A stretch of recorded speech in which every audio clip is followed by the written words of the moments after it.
Hello everyone, welcome to the Conservation Plenary or Conservation Campaigns Plenary. So this is the session where we annually talk about the reports of ongoing or ending campaigns or introduce new campaigns. So this year we'll have the completion of the Which Fish and we will go on to our new campaign.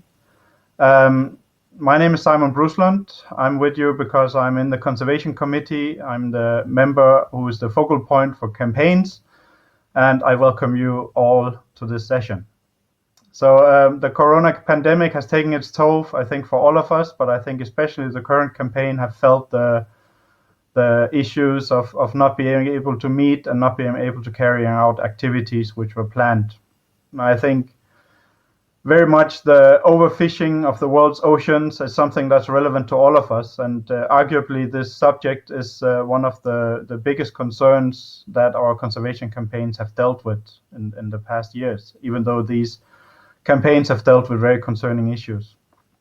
We'll play a recorded summary of the activities that happened during the Which Fish campaign, recorded by Florence Huron from Nausicaa. So we'll start with that. Please play video 1. Hi everyone, my name is Florence Huron and I'm the Director of Project and Exhibitions at Nausicaa, the National Sea Center at Boulogne-sur-Mer, and I'm delighted to talk to you today about the Which Fish campaign. Oceans cover approximately 70% of the volume of our planet and provide resources to millions of people. Fish and aquatic invertebrates are essential for human consumption, and there is a need to conserve and properly manage fish stocks to avoid massive intentional losses. The Which Fish campaign addressed how commercially based human activities impact marine species conservation. It focused on how zoo and aquarium work and encourage participants to make real change. So the campaign has been running for 2 years, and the campaign was developed among 3 different axes. The 3 axes were human sustainable consumption, sustainable animal feed, and collection planning for sustainable aquatic species. The campaign was run by 3 institutions: the European Zoo Association, Zoo and Aquarium, the European Association of Aquarium Curators, and the European Association of Aquatic Mammals. So the 3 institutions were involved in the campaign. We had about 149 participants in Europe, but also everywhere in the world. And there were 122 EAZA members, so zoo and several aquariums. And what we did during the campaign was to ask zoo and aquarium to make commitment on the 3 axes. So on sustainable human consumption, for example, we ask zoo and aquarium to inform the visitors on the thematic of marine consumption, to conduct an audit in the institution, to offer labeled seafood or sustainable seafood at the restaurants of the zoo or aquarium, and to make an evolution of the sourcing of fish in the restaurants. And we had 300 commitments on that topic. We had another commitment on our second axis, sustainable animal feed. For example, the zoo and aquarium commit to offer sustainable source food for animal consumption, or to communicate about the improvement of sustainability in animal feed in the institution visitors, and try to explore alternative source of nutrition for animals, so for example, insects or seaweeds. And we had 391 commitments. And the 3rd commitments were about sustainable collection planning for aquatic species. So we asked the zoo and aquarium to refer to the European Union of Aquarium Curator guidelines for acquisition and to implement them in the collection protocol, to participate in ex situ breeding and conservation of aquatic species, to inform visitors.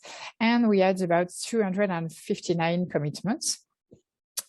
So most popular commitments were linked to awareness raising, and many activities have been implemented during the campaign.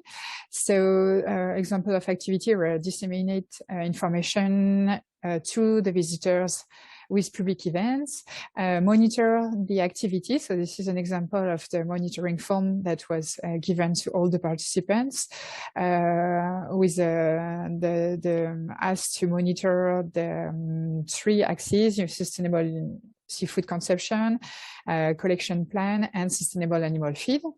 Other activity were introducing sustainable species in the menu of restaurants, review institutional collection plan according to expert guideline. So this is the example of the guideline, and review the feeding plan of animal to fairer sustainable option. We had many resources available online, and that resources has been used by Aquarium and other organizations. So the participants were able to find, for example, the campaign brochure that describes all the thematics and action that can be made to help talking about sustainable aquatic resources. We've developed some fact sheets about seafoods. We developed a green list that was available for the participants. So that was the list of sustainable seafood products that can be used in the restaurant, but also for animal feed. The campaign logo and the branding guideline were also available online. And we also made available online all the tools that has been developed by the participants. So for example, the exhibit panels of the Zoo of Lille about sustainable seafood, the example of the Prague Zoo Institute about sharks. We also developed some new exhibition, for example, at Nausicaa. We made available educational activity and kits. So there was an educational kit in English that was available and could be adapted by schools or by all the zoo and aquarium with fishing activity. For example, there was an escape game that was developed and was available online. Some fish activity with games and fish reconnaissance. We also had some educational tool made by Attica Zoo with a coloring book that was available, and some activity. We made some cooking activity for the general public with the Mr. Goodfish program. We also had a regularly newsletter, which was called the Fishy News, and the following information were available: participant activity, the campaign view by one of the participants of the campaign. What do you know about one seafood product, a recipe, event of the month, and what's new? And thanks to Sandrine, amazing job, all the updates of the campaign team were shared online and on the newsletter. So this is some example of the Fishy News. Some example of the activities that was made with the cooking events related to the witch fish campaign, recipes of seafood, other activity from the Beauval Zoo in Italy, sustainable feed view by the Rotterdam Zoo. What do you know about some example of species, and some summary of the activity and the participants of the campaign. And we also had a fundraising activity. As part of the Witch Fish campaign, we were also inviting campaign participants to commit to raising funds for projects. And we are still in the process of selecting projects. And example of projects that we are considering are supporting research into the development of alternative animal feeds, reducing the need to rely on marine products. So the Witch Fish campaign has been running for 2 years. It has been really challenging because of the COVID situation. Most of the institutions were closed for many months, and even when reopening with some economic dramatic situation. So it was complicated to implement activity, but the communication maintained the link with our visitors to the social media of the 𝗿𝘂𝗶𝗃 campaign. There were many activities that were promoted and an example of what can be done. So the campaign still remained alive during the 2 years. And we really think that the 𝗿𝘂𝗶𝗃 campaign is only the beginning of a major movement talking about sustainable aquatic resources and collection to our visitors. So the campaign is just at the beginning and will be continued. So we really hope to have all the zoo and aquarium still talking about some sustainable aquatic resources. And if you have any question, please feel free to contact me or the EAZA team, and we'll be really happy to answer all the questions. And good luck for the next campaign, and please contact me if you have any question. Bye-bye. A heartfelt thank you to Florence, and of course also a thank you to the campaign team, Claudia, Bruna, Danielle, and Anna from the Conservation Committee. I'm sure the zoos will continue talking about fish for quite a while. And of course also a thank you to Laura Myers and Sandrine Camus in the EEO. I'm sure there was a lot of work, like with all campaigns. So I would wish we would now have a loud applause for all of your effort and all of what you've done under very difficult circumstances, but they will have to wait till we meet face to face. So due to the ongoing pandemic restrictions and the situations that we had, actually we had discussions in the Conservation Committee to skip a year of campaigning, simply because it's difficult to fundraise when our members don't have a revenue. It's difficult to engage the public when parks are closed part of the time.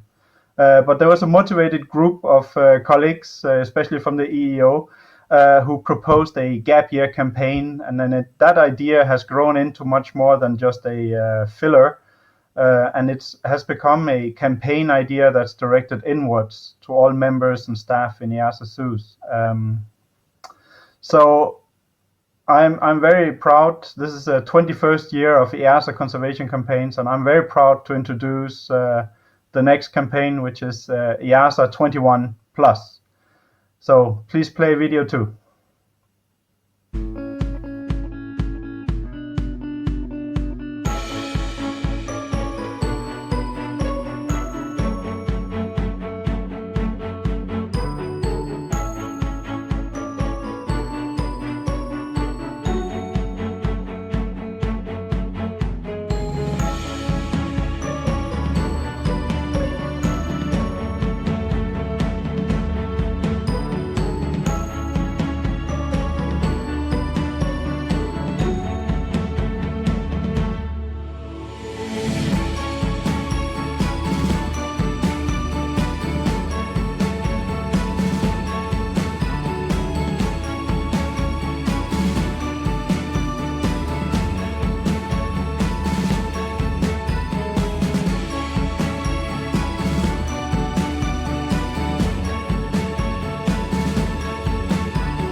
catchy music. So just a little bit of housekeeping. We found that we cannot manage to do a Q&A session during this plenary, but do collect all of your questions and think about your questions and send them in. So maybe we can develop a frequently asked questions part on the future website. As a representative of the EAZA Conservation Committee, we will now hear from Eric Ruivo and he's also a member of the core group of this campaign, and he will talk about the importance of the campaign and how it's different from all previous campaigns. Following this, we will watch some videos, and finally Bengt Holst will contemplate about the content and the challenges we have ahead of us for the next 2 years. Eric, please take the floor.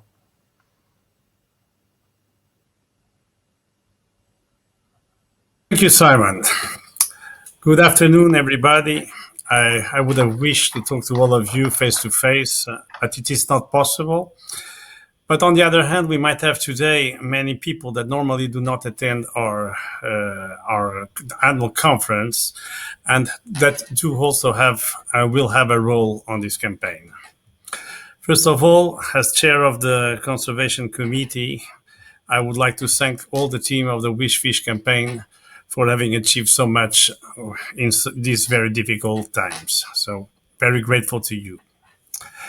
Now talking a little bit about what we're going to do. In the previous 14 campaigns, we invited our public to support various cases. From bushmeat to songbirds to fisheries, we have spread important message to millions of people, collected crucial funds and invested them in conservation projects, and we have successfully lobbied national and European politicians. This format of EAZA conservation campaigns will continue in the future, but for the next 2 years, we want to invite all members and all employees of EAZA members for a different internal campaign. Due to the sanitary crisis, these 2 last dramatic years had severe consequences in our work at all levels. EAZA campaigns are not an exception, as you well noticed.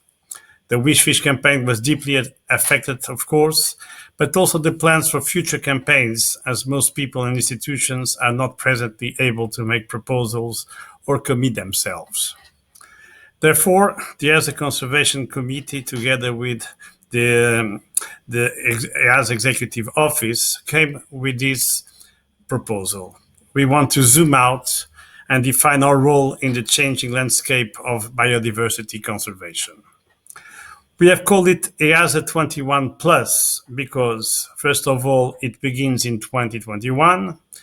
Secondly, it follows 20 years of EAZA campaigns.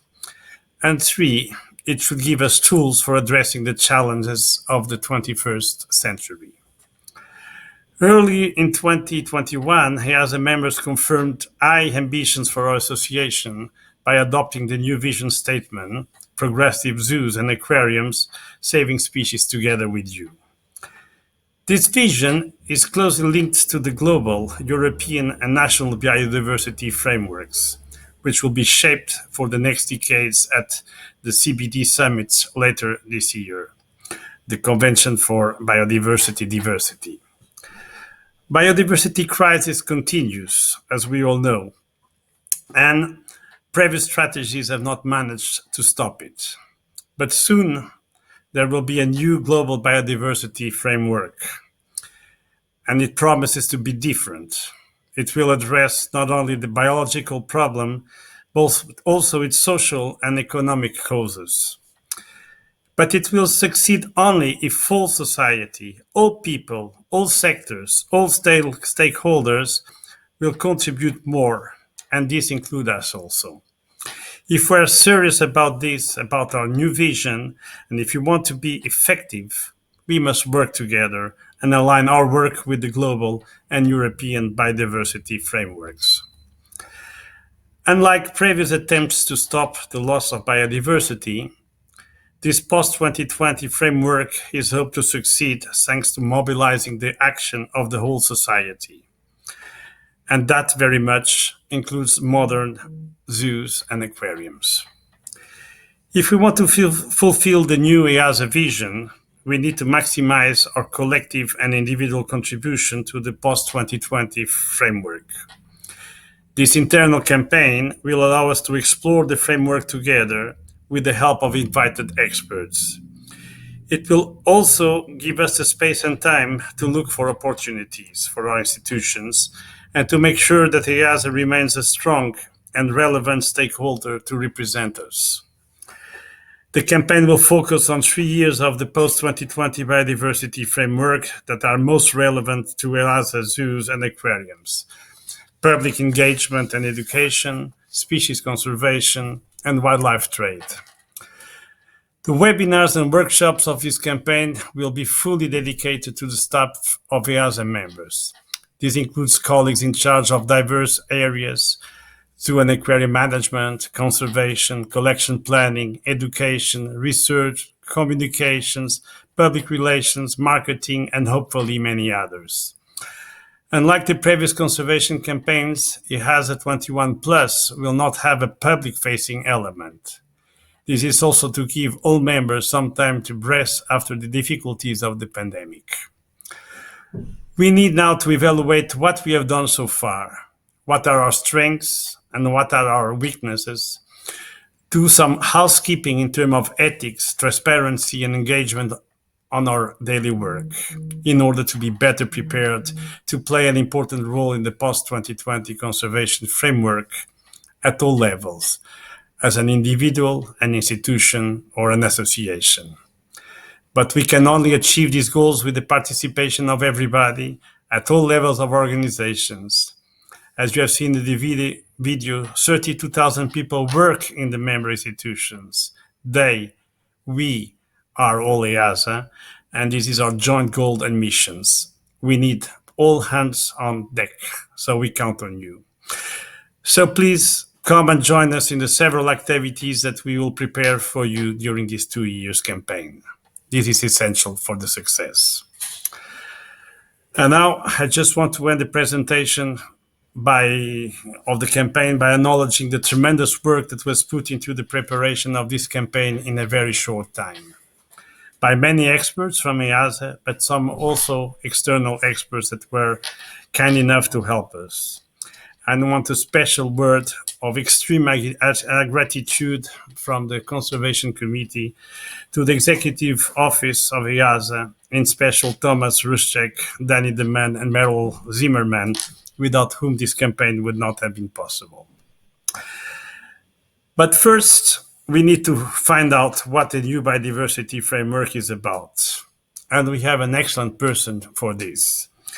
As a keynote person for this opening, we couldn't imagine a better speaker than John Paul Rodriguez, who is the chair of the IUCN SSC, as we all know. He's well known to all of you, and he represents IUCN that brings together IUCN SSC.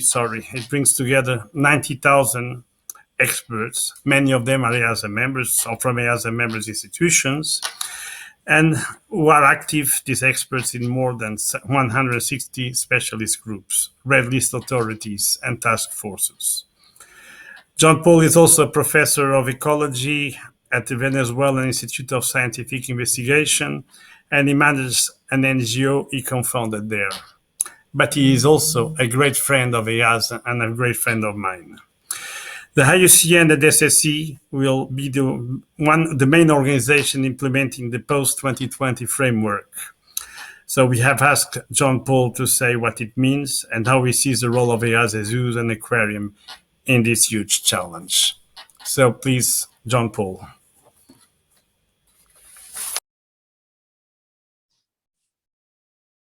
Hello, good afternoon. It's a real pleasure to be here with you. Delighted to join you once again. Let me share my screen and I will begin my presentation.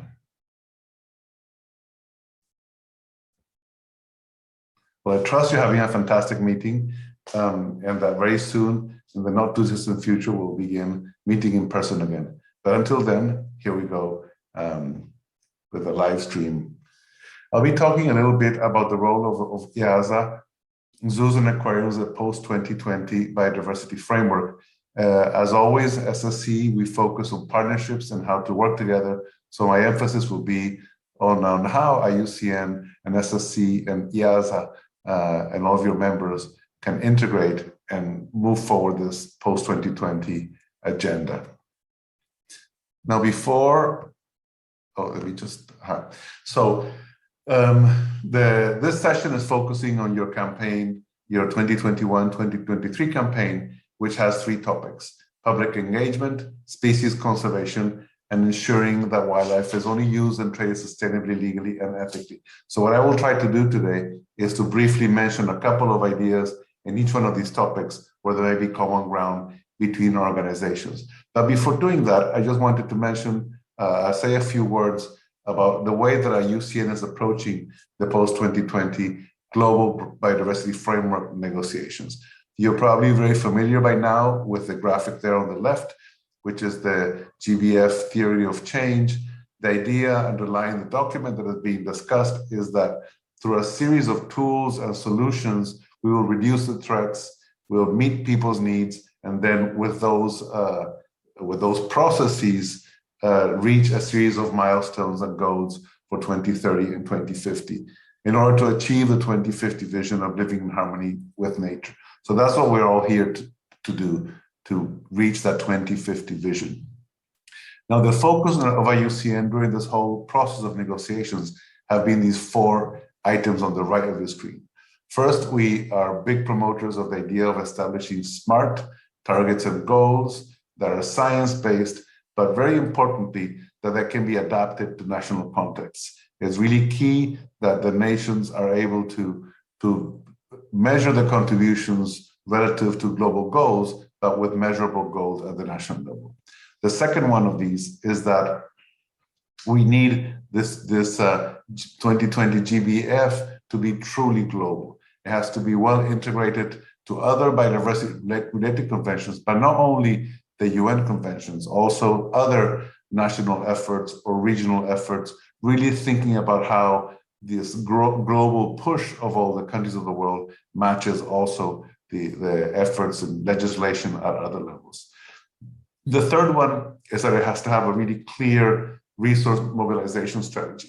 Many people will argue that the reason that we haven't been able to meet many of the goals in the past is because of this, because of lack of resources. So really being clear and transparent about how to achieve that is fundamental. And the fourth, and this is one big priority for SSC as well in the next 4 years, is that it has to be inclusive. Inclusive means that all actors, all stakeholders have to be actively involved. Some of the players that we feel that are especially a priority at this time are the private sector, indigenous peoples and local communities, women and youth. These are sectors that certainly can be strengthened within the IUCN Species Survival Commission community, but also need to be more active players in the global biodiversity framework. So now going specifically to the topics, the 3 topics that you're going to be focusing on in your campaign over the next few years. The first one is public engagement. Well, I think that the key element, the key component where we can come together is around the red list. What kinds of things can we do with the red list that communicate better to the public the situation of threatened species or biodiversity in general, and how can the organizations under EAZA be more effective in helping us promote these ideas and this knowledge? Well, the first one will be by uniting around the signage and the language of the red list in your exhibits. I know that many zoos and aquariums already do this, and some botanical gardens as well, but we think that we can be more explicit and more premeditated in doing that. We would love to be able to contribute with you in achieving that. The second one is to think a bit more about communications. I think that we have to, I would love to see EAZA develop an MOU with IUCN, with the Global Communications or other entity within IUCN and the Global Species Program as well, for how do we communicate the information on the red list. You know, one option is to do it around the red list releases, the updates that happen a couple of times a year. So identify a story that the zoos can carry. But another one could be simpler than that, and we just define 1 or 2 themes per year that EAZA, together with IUCN, can develop and then use the platforms of the zoos as a way to communicate this information, to inform the public, to, it's just, we have to think about what's the best way to have our institutions work together in this.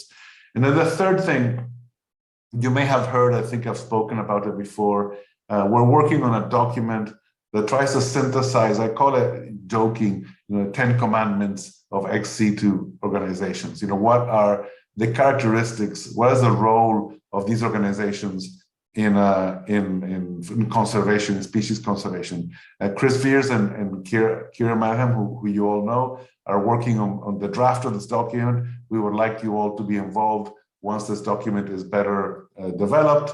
But the idea will be then, once we have these 10 commandments, or these basic principles that what one can use to characterize conservation from an ex-situ perspective, then communicate to the public how your organizations are stars and examples of this ideal conservation organization from the ex-situ perspective. It will be great to communicate to the public that this globally accepted standard that IUCN is promoting is met and developed and achieved by your organizations.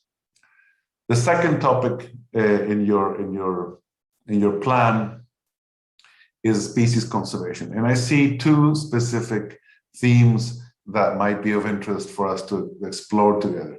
The first one is to really, and I mentioned this at your annual conference last year, but really become the champions for extinct in the wild and possibly extinct in the wild species. These are, I'll show you the list in a second, but these are species that really are falling through the cracks, and there are very few organizations. There was a resolution adopted by the World Conservation Congress this year that focuses specifically on these species, and the members within SSC and others leading this effort. So let's work together on this. And the second one is to support the species conservation cycle at your organizations more explicitly. And I'll talk to you, I'll say a few examples about that too. So this is the list. I just went at the bottom there of your screen. You can see the website where this information can be downloaded. All the species that are extinct in the wild and possibly extinct in the wild. The really cool feature of this website is that once you go to that website and look at the list that I show you here, you click on the number and it takes you automatically to the species in that category. So it's a really great way to look for species in different categories and different taxonomic groups. There on the left are the classes, the different taxonomic groups of animals and plants on the list. There are no fungi or algae that are either extinct in the wild or possibly extinct in the wild in that list. But I invite you to go visit. You can see then that there are 47 animals and 88 plants under these categories on the list. And then EAZA could perhaps look at those species and see which may already be in your collections, or which are species that are connected to in the wild through your projects. So find ways to link with these efforts and become the champions, the leaders for saving these species in the wild through your ex-situ efforts and other investments. And you're familiar with this graph from the Royal Wildlife Conservation Trust that looks at what is the impact of a specific organization on the species that they care for. And I use this example often just to highlight that aspect, is that single institutions focusing specifically on a group of species, in a premeditated way, an explicit way, can have a big impact. Here, the Durrell Index measures what the impact of their organization has been on the species they care for by comparing what would have happened to them without the intervention of Durrell and with the intervention of Durrell. And you can see that the impact is significant. Imagine graphs like these developed by your community, by your organizations, focusing on the species or group of species, such as those possibly extinct in the wild that I mentioned before. Now, all the work that we do in SSC, and you probably have seen this graph before in a presentation from me and others, from Kira for sure. And this graph synthesizes what we call the species conservation cycle. 5 components: assess, plan, act, network, and communicate. And those components frame all the work that we do in SSC. Assessments, typically the most famous, better known of the assessment work that we do is through the red list.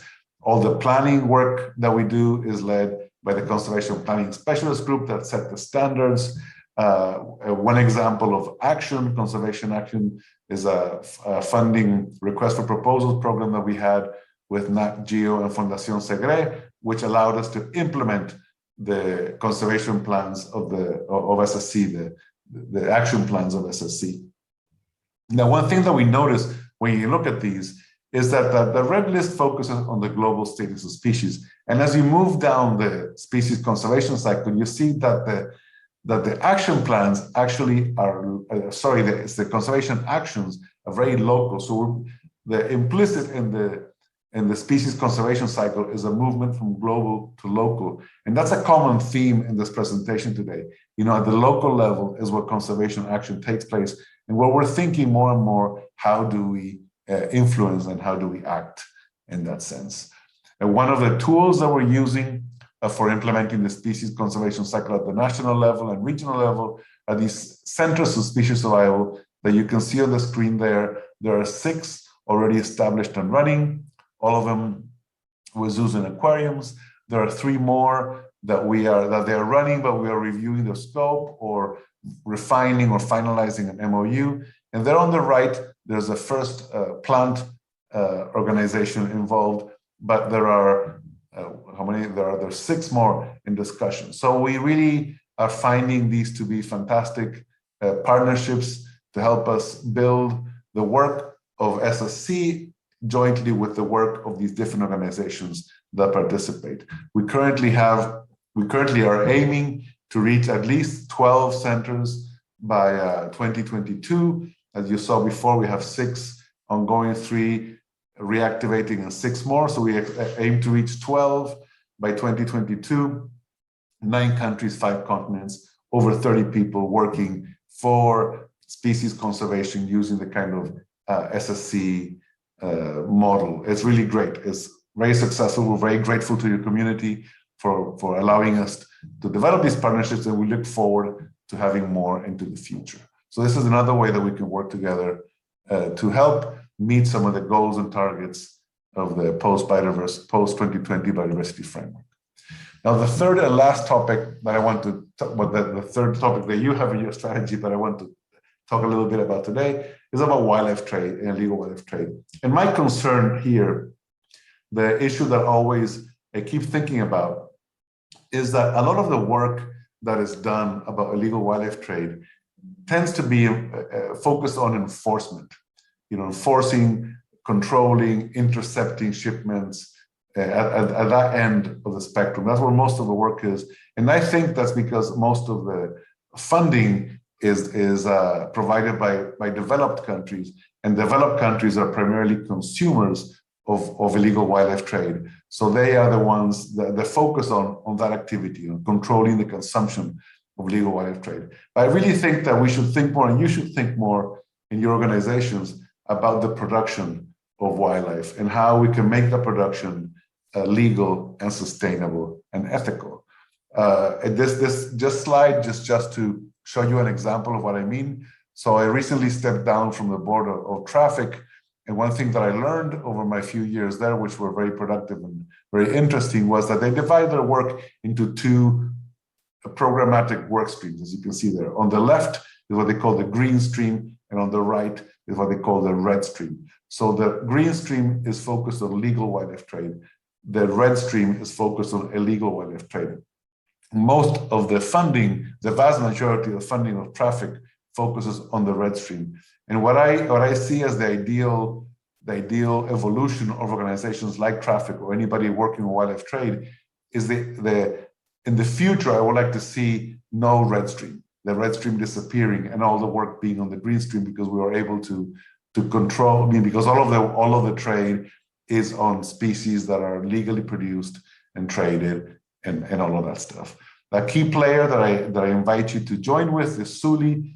At the bottom left of your screen is one of the specialist groups of SSC. The Sustainable Use and Livelihood Specialist Group is joint. It's one of those joint inter-commission groups, and they are focusing a lot on these topics, focusing specifically or with great emphasis on the green stream side of things. And I think that you should think as a zoo community. I realize that your organizations are based in Europe. They're not based in many of the producing countries in the developing world, but that does not mean that you cannot think more broadly and focus your efforts, your funding, your support, your interest in the development of legal wildlife trade from the source all the way to the consumer. So all of these things that I've been talking about, as you will see, and I mentioned it already a few minutes ago, emphasize the importance of focusing at the national level. And there's a strategy that you have heard. I spoke about this at the annual meeting, at your annual meeting last year. Reverse the red. We just finished the World Conservation Congress, and there did the kind of big launch of Reverse the Red that we were hoping to do for many months now. And Reverse the Red specifically focuses on conservation using the tools like the IUCN knowledge products at the national level. So those tools that you saw in the CBD graph, those are the kinds of tools that we envision mobilizing. And these centers of species survival are fundamental players in making this happen. So I invite you to think more about how your organizations can become more actively. Several already are, but I think the potential is much bigger to really start developing the capacity, the teams, the organizations to be able to measure, to contribute successfully to the post-2020 biodiversity framework. And I'm sure that there's a lot that you can do, a lot that you're doing already, but a lot more that we can do together. I like to show this slide at the end of these presentations because this is in 2017, we published these two books. Well, I say by we, members of the SSC network, and they show that conservation works. They show that premeditated conservation action can change the fate of species. And I invite you, to look at them if you don't know them, but also to remember that really we can make a difference by thinking, by assessing, planning, and acting together. And thank you to all the sponsors of SSC, of the SSC Chair's Office, which make all of our work possible. Thank you. It was a pleasure to be with you today. I look forward to continuing our conversation later. Thanks. Thank you, John Paul. It's always a pleasure to listen to you and to see how committed you are to work with zoos and aquariums and with EAZA and all these great ideas that you have. The IUCN universe, and especially the SSC universe that John Paul Rodriguez just presented, in that universe, the CPSG, the Conservation Planning Specialty Group, plays a special role for us because effective conservation must start with a good plan. This is why we asked Onnie Byers, from chair of this specialist group, what she and the CPSG expected from us as zoos and aquarium. But even the best plant won't save any species until it becomes actions, as John Paul says very well, the last and most important level of conservation are the actions. And this is why we ask a few more partners, conservation practitioners in the EU and overseas, to say what they will be doing in the post-2020 framework and how we can be part of it. So I'll leave you now with a few videos and testimonials of these persons.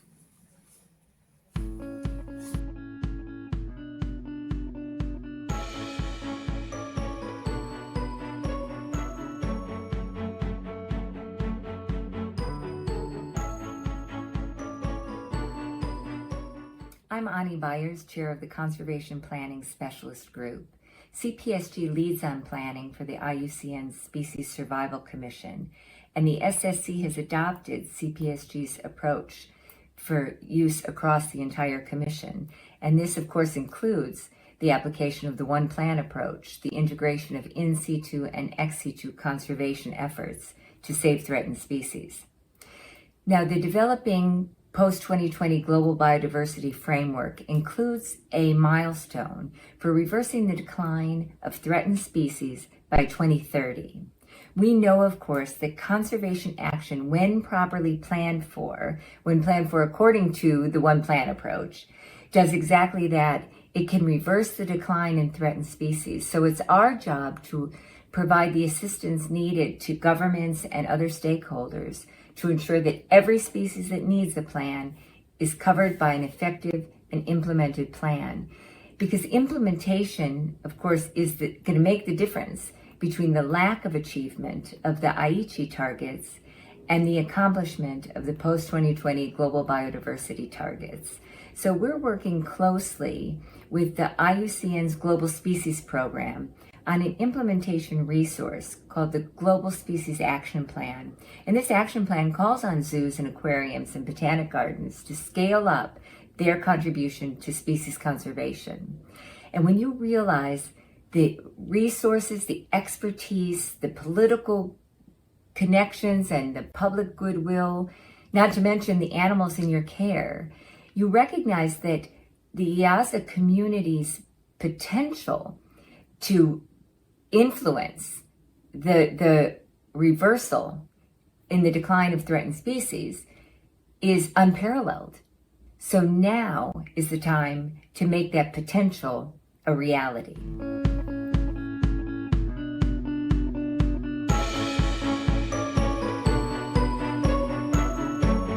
Yes, hello to the EAZA community from Brussels. My name is 𝗙𝗃𝗏 and I'm working in the Nature Protection Unit of DG Environment. Our unit is implementing the Birds and the Habitats Directive, including the European Network of Protected Areas called Natura 2000. And we are also responsible for the Zoos Directive, which aims to strengthen the role of zoos in the conservation of biodiversity. So since quite some time now, we're trying to better link the Zoos Directive with the wider biodiversity policy framework, and we're therefore very pleased that EAZA has chosen the post-2020 biodiversity agenda as the topic of its next internal campaign. As we all know, CBD parties will adopt a new global framework at the COP in spring 2022, and the EU has already set its ambitions in this direction in the EU Biodiversity Strategy for 2030 that was published in May last year. So the strategy has a strong focus on habitats and species recovery and restoration, and therefore we think that EAZA zoos can very well contribute to many of the goals. So for example, the EU aims to ensure no deterioration in conservation status and trends of all EU protected species listed under the Birds and the Habitats Directive. It also strives to improve the conservation status of at least 30% of species and habitats. We are also working to reverse the decline in pollinators and intend to crack down on illegal wildlife trade. And therefore, we think that EAZA zoos can meaningfully contribute to all of these goals, for example, through their captive breeding programs, including reintroductions and supplementations of wild populations, but also through research, education and awareness raising, and certainly also through funding in situ projects. Zoos could also contribute to species action plans at different levels and strengthen their participation in EU LIFE projects, which are the main funding opportunity for biodiversity at EU level. As you can imagine, the implementation of the biodiversity strategy is still a work in progress, and we look very much forward to continue our fruitful cooperation with EAZA on this. So I wish you every success in the event today, and I'm sure we will stay in touch within the frame of the campaign over the next 2 years. So thank you very much and goodbye from Brussels.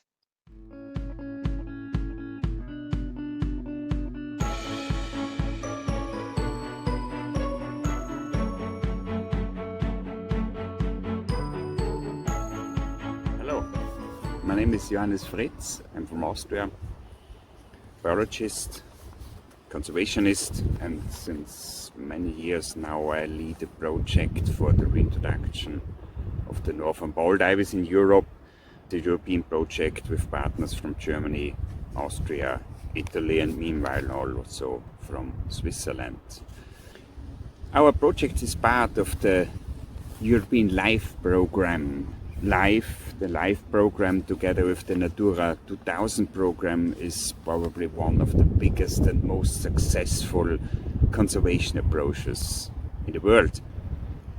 We all face major threats in our world due to climate change, which is ongoing, and also due to the 6th mass extinction, which is ongoing as well. It's incredible. The United Nations estimates that 100 to 150 species get extinct every day.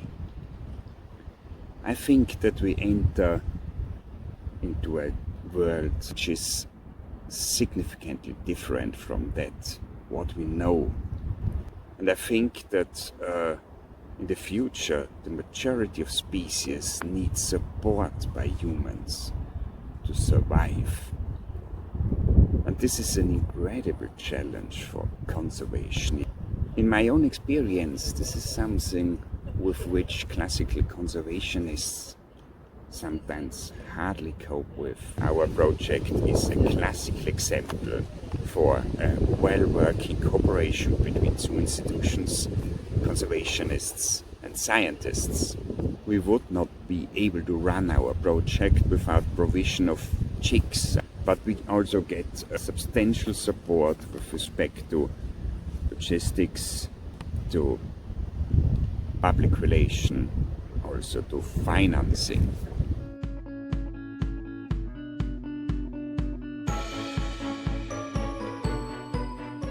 Hello EAZA people, my name is Marieke Spitze. I am from the Netherlands and I work for 𝗲𝗿, which is a non-profit organization. 𝗲𝗿 stands for Reptile, Amphibian, Fish Conservation, the Netherlands. At 𝗲𝗿 I mainly work on studying the impact of emerging infectious diseases on amphibian populations.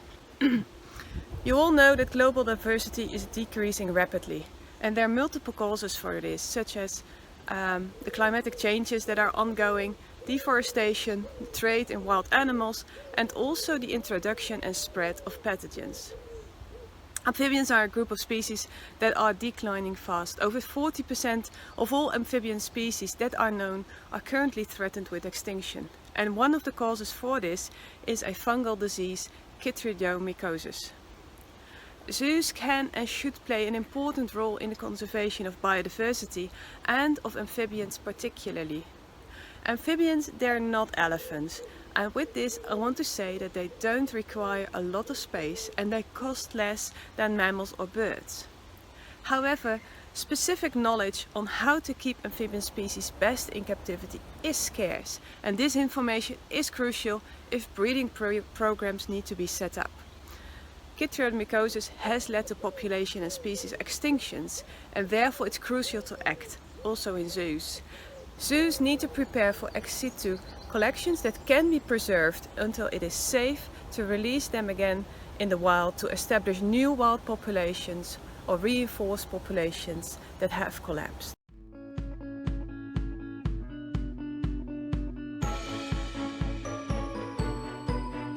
Hi, my name is 𝗙𝗿𝗄𝗎. I am the president and founder of a small NGO here in Mato Grosso do Sul, Brazil, called the Wild Animal Conservation Institute. And our NGO focuses on the protection of two species of Xenarthra, two giant species, the giant armadillo and the giant antelope. The EU Biodiversity Action Plan will have a huge influence on our reality down here in Brazil. These plans, they have ripple effects that will come and impact our daily lives and the work we do. We hope that these action plans will lead to a cultural shift and a different relationship with nature that will, first of all, trickle down to our society and the way that we also interact with nature. But it will also have a direct relationship on our conservation work. I cannot stress enough how much we benefit locally through our projects through the not only the financial, but the capacity building and training that we receive from our partners. The relationship that we have developed as conservation projects here in Brazil and the zoo community, for us, I think really translates to that, to really working together on the same issues and these concerns. And what's great with our zoo partners is that because zoos support so many different projects internationally, we also get acquire a lot of their experience, right? Oh, Arno, I heard what you're doing is similar to my partners in Sumatra. You should talk to them and see what they're doing. And so we do benefit a lot from that too.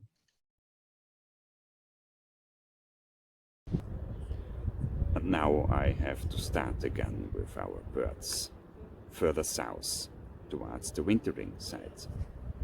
All the best.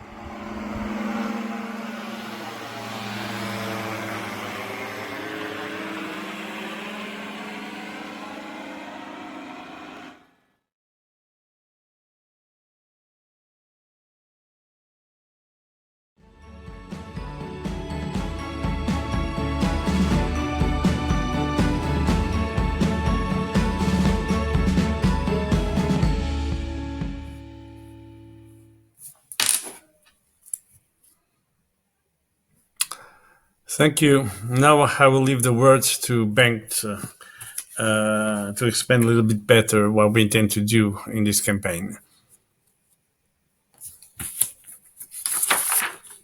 How can one summarize such strong messages, and how can we use them? I'll give you a few hints here. So, can I have the first slide, please?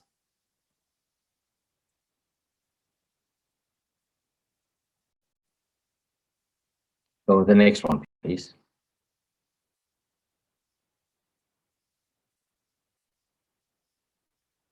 Can I have the next one, please?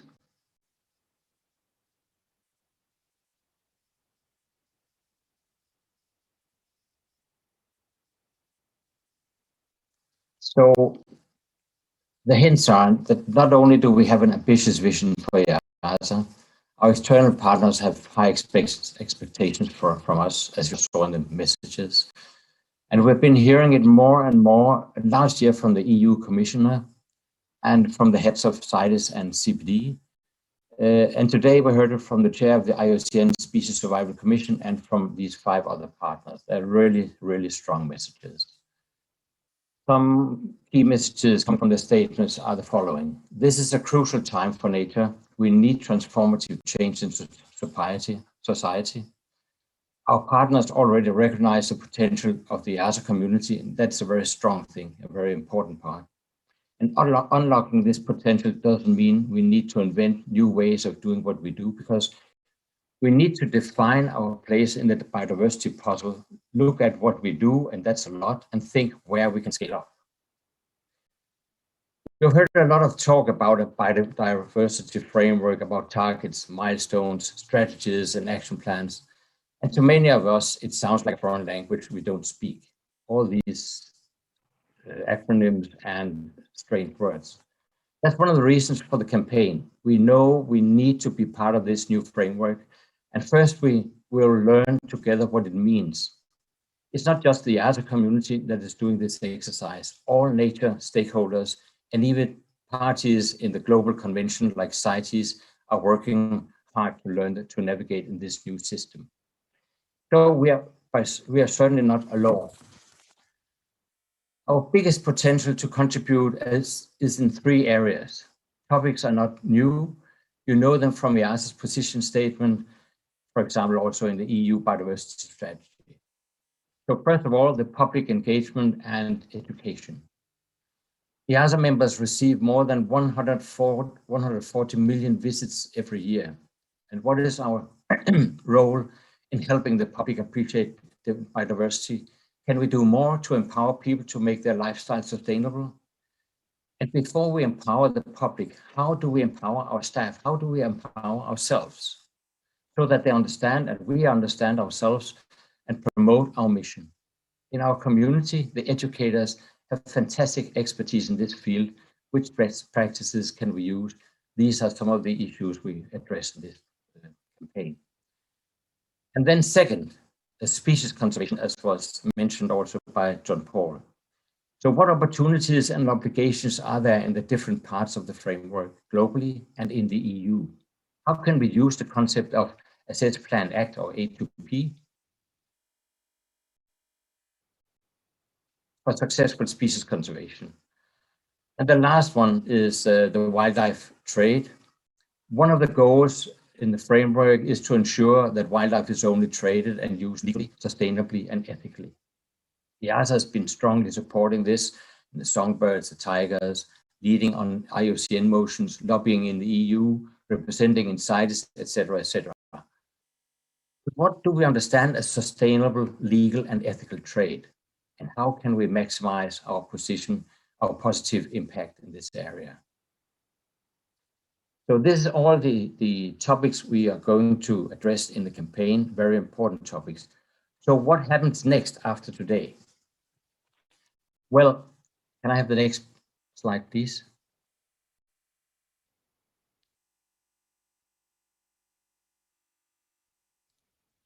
Well, until the slide comes up, I'll just say a few words about it. A team of 20 has been working on the concept since spring, but we want to co-design the campaign with you, and therefore we start with member surveys in the next 3 months. And from January 22 to September 23, webinars, workshops, online and face-to-face in annual conferences, Directors' Day, Conservation Forum, Educators' Conference, and wherever we can, we'll address these issues. It's for all interested staff in EAZA membership, directors, managers, zoologists, conservationists, educators, communications, PR and marketing experts, etc., etc., etc. All staff of EAZA members. And afterwards, then the conclusion will be captured in toolkits and tutorials that we will all be able to use in the following years when we work with conservation. First, each EAZA member will receive an invitation in the coming weeks and will link to a website and survey so you can get started yourself. And as with everything else with conservation or with our campaigns, it all starts with a big fireworks. Jumpstarts the process. So that we can fulfill our common vision, progressive zoos and aquariums saving species together with you and play the best possible part in the big puzzle of biodiversity conservation. Conservation needs us and we need conservation. Thank you very much. And the last one, please. Thank you, Bengt. Thank you to all the people who supplied videos and made testimonials for us. I really liked the way the northern bald ibis was patiently waiting for the ultralight planes to catch up, so they even support conservation. The EAZA 21+ core team is Eric, Bengt, Danny DeMann, Meryl Zimmerman, Thomas Rosek, and myself. But there's a larger group of more than 20 colleagues working within the 3 clusters described by Bengt.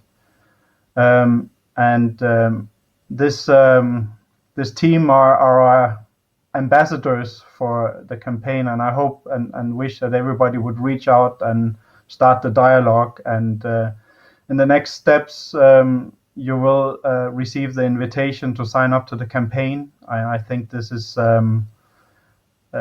something that should be going out here in October, and I invite everybody to sign up quickly and feedback about your expectations. And I really think the conservation campaigns are one of the most important and far-reaching activities that we do in EAZA. It has a huge potential for lasting changes. And I think on Thursday morning we will have a songbird tag meeting, and there will be lots of testimonies for just that due to the updates on the Silent Forest Group activities. And I think we are in a perfect opportunity and situation to develop something where we can play a very important role in the future. So on a final note, we're still looking for candidates to take on a conservation campaign from 2023 onwards. This campaign should be launched in September at a hopefully live meeting. And so we wish and invite everyone who is interested to come forward with your visions and ideas. It's important to bear in mind that we're not looking just for ideas. We're looking for teams that follow these ideas and carry out campaigns. So bring on your concepts and feed them back to me or to Meryl Zimmerman. visit the campaign website and sign up as soon as that's possible. In some time between now and the end of the year, you'll receive a pre-campaign survey, which is a great opportunity to help us direct the campaign, all the things that need to be involved, all the things that you have doubts and thoughts about.